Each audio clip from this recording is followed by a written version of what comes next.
வணக்கம். பள்ளியில் நாங்கள் படிக்கும்போது படிப்பை விட காலத்திற்கும் சொல்வதை கேட்டு நடப்பதற்கும் தான் முக்கியத்துவம்.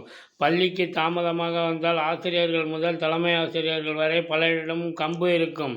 யார் பார்க்கிறார்களோ அவர்களிடம் அடி வாங்க வேண்டும். படிக்கவில்லை என்றால் கண்ணை மட்டும் வைத்துவிட்டு உரித்து எடுங்கள் என்பார்கள் பெற்றோர்கள். ஆசிரியர் அடித்தால் வீட்டிற்கு வந்து சொன்னால் மீண்டும் வீட்டிலும் அடி கிடைக்கும். சும்மா இருந்தால்தானே பள்ளியில் அடிக்க மாட்டார்கள். சொல்லாமல் சும்மா இருந்தாலே வீட்டில் அடி வாங்காமல் இருக்கலாம். படிப்பு, வியர்வையுடன் விளையாட்டு, நீதி போதனை, தோட்டக்கலை, கைவினை வகுப்புகள் இருக்கும். கிழிந்த உடைகளை துவைத்து தைத்துதான் போட வேண்டும். பெரியோர்கள் எதை சொல்கிறார்களோ அதை கேட்க வேண்டும். சிறிய வீடுகள், ஆட்கள் அதிகம், வசதியெல்லாம் படத்தில் மட்டும்தான் பார்க்க முடியும். ஆசைகளை அடக்க முடிந்தது. எதை செய்தாலும் வெற்றியும் கிடைக்கும், தோல்வியும் அடைவோம் என்று சொல்லி தன்னம்பிக்கையுடன் வாழ வழிகாட்டிய காலம்.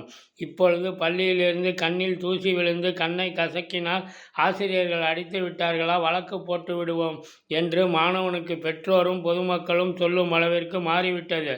பெற்றோர்கள், ஆசிரியர்கள் யாரும் அடிக்கக்கூடாது. மாணவர்கள் படிப்பில் 100% கற்கிறார்கள்.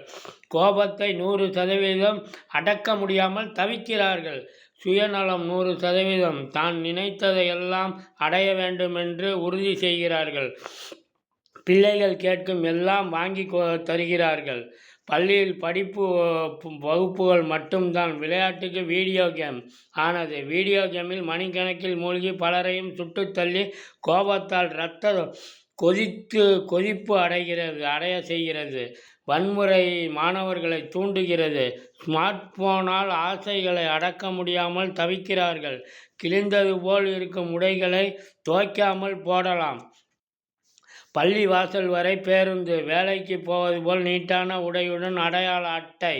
பிறரை நம்பாதே, வெற்றி மட்டும்தான் இலக்கு என்று சொல்லி சுயநலவாதிகளாக்கும் பள்ளிகள், பெற்றோர்கள், சமுதாயமும் தோல்வி அடையும் பொழுது தன்னம்பிக்கை இழந்து தற்கொலை, தோல்விக்கு காரணமானவர்களுடன் சண்டை, கொலைகள் செய்வதும் அதிகரிக்கிறது. அனைவரும் மாற வேண்டும்.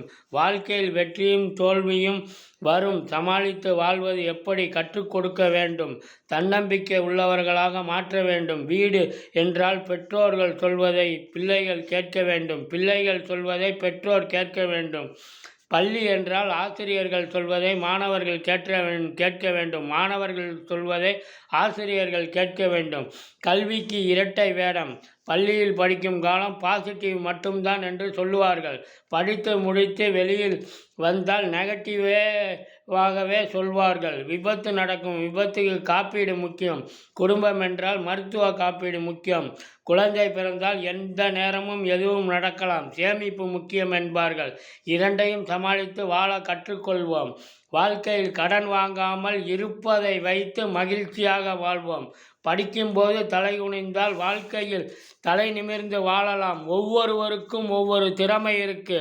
தன் திறமையை அறிந்து கொண்டால் சமுதாயத்தில் எல்லோரும் சாதனையாளர்கள்தான். நன்றி.